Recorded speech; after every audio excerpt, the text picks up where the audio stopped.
Hello दोस्तों, मेरा नाम है मोहित दिवाकर और फिनेंस आईक्यू में आपका स्वागत है।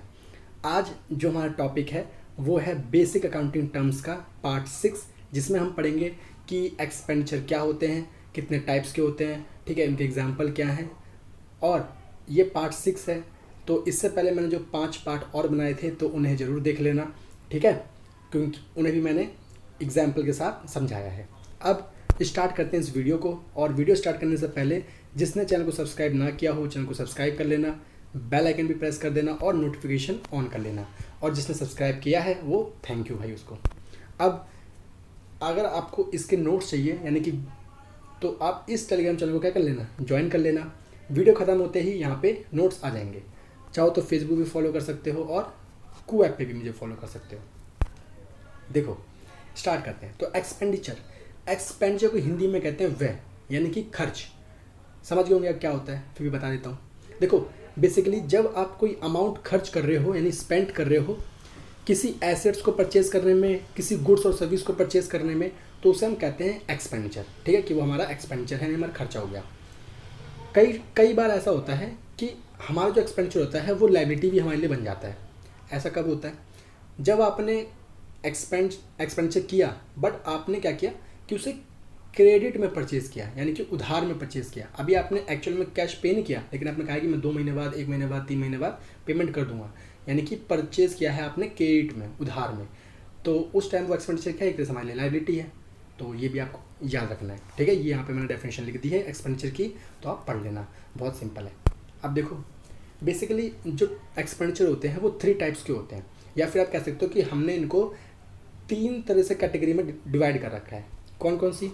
एक होता है कैपिटल एक्सपेंडिचर, एक होता है रेवेन्यू एक्सपेंडिचर, एक होता है डेफर्ड रेवेन्यू एक्सपेंडिचर।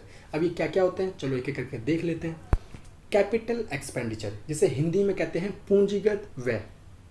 अब देखो ये क्या होता है, तो सिंपल सा बता रहा हूँ कि जब भी आप कोई फिक्स्ड एसेट्स को परचेज करो, ठीक है, या फिर आप उस फिक्स्ड एसेट्स में कोई, आपके पास कोई ऐसे फिक्स्ड एसेट्स आपके पास है, अब आपने उसमें क्या करा, इंप्रूवमेंट कर दिया, ठीक है, और उस इंप्रूवमेंट करने की वजह से क्या हुआ कि आपकी जो बिजनेस की अर्निंग कैपेसिटी थी ना वो बढ़ गई, तो उस खर्चे को हम क्या कहेंगे, कैपिटल एक्सपेंडिचर। मैं आपको एक बार एग्जांपल समझाता हूँ। जैसे आपने परचेज करी मशीनरी, तो मशीनरी क्या है, एक फिक्स्ड एसेट्स है। मैंने बताया कि जब भी आप फिक्स्ड एसेट्स परचेज करोगे तो वो क्या है, आपका कैपिटल एक्सपेंडिचर है। तो यहाँ पे जो परचेज करिए मशीनरी, एक तरह से कौन सा एक्सपेंस है, कैपिटल एक्सपेंडिचर वाला। अब मान लेते हैं आपने इस तरह बिल्डिंग परचेज करी, तो वो भी क्या है, कैपिटल एक्सपेंडिचर। या फिर आप ऐसा मान लो कि मान चलो आपके पास बिल्डिंग पहले से थी, 4 फ्लोर थे उसमें, अब आपने 5वां फ्लोर और बना दिया, ठीक है, और आप उस बिल्डिंग को पहले अपने बिजनेस के लिए यूज़ करते थे, अब आपने 5वीं फ्लोर भी बना दी। तो अब क्या होगा कि आपके पास जब 5वां फ्लोर आ गया तो आप उसको भी अपने बिजनेस में यूज़ कर सकते हो, और जब बिजनेस में यूज़ करोगे तो उससे क्या होगा, आपके बिजनेस की जो अर्निंग कैपेसिटी है वो बढ़ेगी। यानी कि जब आपने 5वां फ्लोर बनाया, जो खर्चा आपने 5वें फ्लोर बनाने में किया, तो वो खर्चा भी अब क्या है, एक तरह से कैपिटल एक्सपेंडिचर ही खर्चा माना जाएगा उसे भी। तो अब उम्मीद करता हूँ आपको समझ में आ गया होगा कि जब भी आप कोई फिक्स्ड एसेट्स परचेज करो या फिर किसी एग्जिस्टिंग फिक्स्ड एसेट्स में आप कोई इंप्रूवमेंट कर दो और उस इंप्रूवमेंट से बिजनेस की अर्निंग कैपेसिटी बढ़ जाए, तो उसे हम कहते हैं कैपिटल एक्सपेंडिचर। और इसे कैपिटल एक्सपेंस भी कहते हैं, ठीक है, दूसरा नाम इसका कैपिटल एक्सपेंस भी है, या फिर आप इसे केपेक्स भी कह सकते हो, ठीक है। तो ये भी इसका नाम है, तो ये भी आपको याद रखना है। अब आ जाते हैं रेवेन्यू एक्सपेंडिचर पे। ये क्या होता है, राजस्व व्यय। सिंपल सा है। देखो बिजनेस को चलाते समय ना कुछ खर्चे जो होते हैं वो होते रहते हैं और वो ज़रूरी होते हैं, वो बिजनेस के साथ साथ चलते हैं। उन्हीं एक्सपेंडिचर को हम कहते हैं रेवेन्यू एक्सपेंडिचर। जैसे एग्जाम्पल्स आपको बहुत समझ में आएगा, जैसे सैलरी।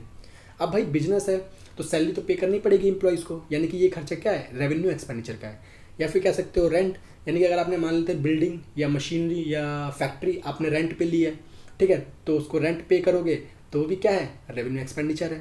या फिर आपने इलेक्ट्रिसिटी बिल आप पे कर रहे हो तो वो भी क्या है, रेवेन्यू एक्सपेंडिचर है। और जितने भी रेवेन्यू एक्सपेंडिचर होते हैं उनका बेनिफिट हमें विद इन 1 अकाउंटिंग पीरियड में रिसीव हो जाता है, ठीक है।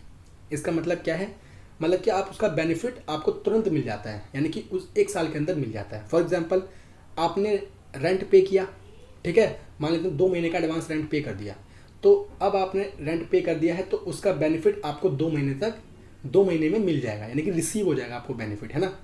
तो ये क्या है, रेवेन्यू एक्सपेंडिचर की एक कह सकते हो कि एक जिस क्वालिटी जिससे आप उसको पहचान सकते हो, यानी कि ऐसे खर्चे जो कि बिजनेस के दौरान किए जाते हैं, ठीक है। और आप ऐसा कर सकते हो, उनके बिना बिजनेस इधर से चलना भी मुश्किल है, क्योंकि जब सैलरी नहीं पे करोगे तो बिजनेस कैसे चलेगा, है ना। और इन खर्चों का बेनिफिट भी हमें उसी अकाउंटिंग पीरियड में मिल जाता है, यानी कि रिसीव हो जाता है। तो ये हो गया आपका रेवेन्यू एक्सपेंडिचर का पूरी डेफिनेशन। अब इसे देखो, हम ऑपरेटिंग एक्सपेंस भी कहते हैं, ठीक है, और ओपेक्स भी कहते हैं, ओपेक्स। तो जैसे वहाँ पे था ना केपेक्स, इसी तरह यहाँ पे है ओपेक्स। तो ये भी आपको अदर नेम्स के याद रखने हैं, ठीक है। अब आ जाते हैं अपना डेफर्ड रेवेन्यू एक्सपेंडिचर। ये क्या होता है, हिंदी में कहते हैं अस्थगित राजस्व व्यय। हो सकता है कि हिंदी शायद इसकी गलत हो, मैंने लेकिन गूगल पे चेक करी थी, यही आ रही थी, तो आप एक बार देख लेना अगर आपके पास हिंदी की बुक है तो, ठीक है।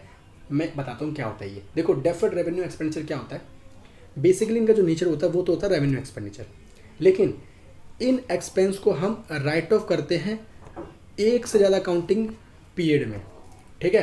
क्यों, क्योंकि हम ये एस्टिमेट मान के चलते हैं कि जो इनका बेनिफिट होगा, यानी इन एक्सपेंडिचर का जो बेनिफिट होगा वो हमें एक से ज़्यादा साल के लिए मिलेगा, इसलिए ही इनका नाम पड़ा है डेफर्ड रेवेन्यू एक्सपेंडिचर, ठीक है। एग्जाम्पल अगर मैं आपको बताऊँ तो एडवर्टाइजमेंट एक्सपेंडिचर।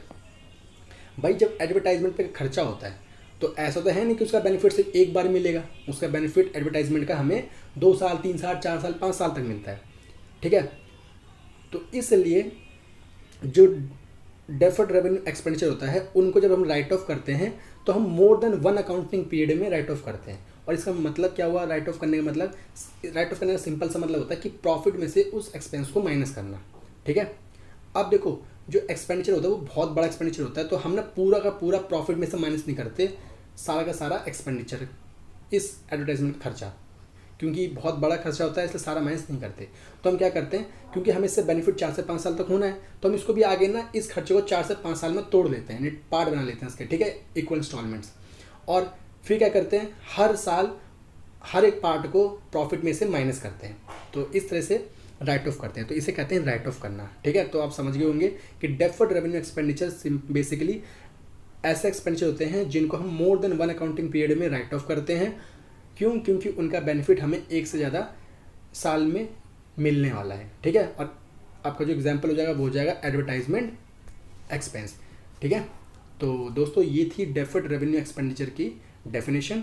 उम्मीद करता हूँ आपको समझ में आया होगा, और आज के लिए बस इतना ही। और अगर आपको वीडियो पसंद आया हो तो लाइक कर देना, ठीक है, वीडियो को, और शेयर भी कर देना दोस्तों के साथ, और चैनल को सब्सक्राइब भी कर लेना। तो दोस्तों आज के लिए बस इतना ही, थैंक यू।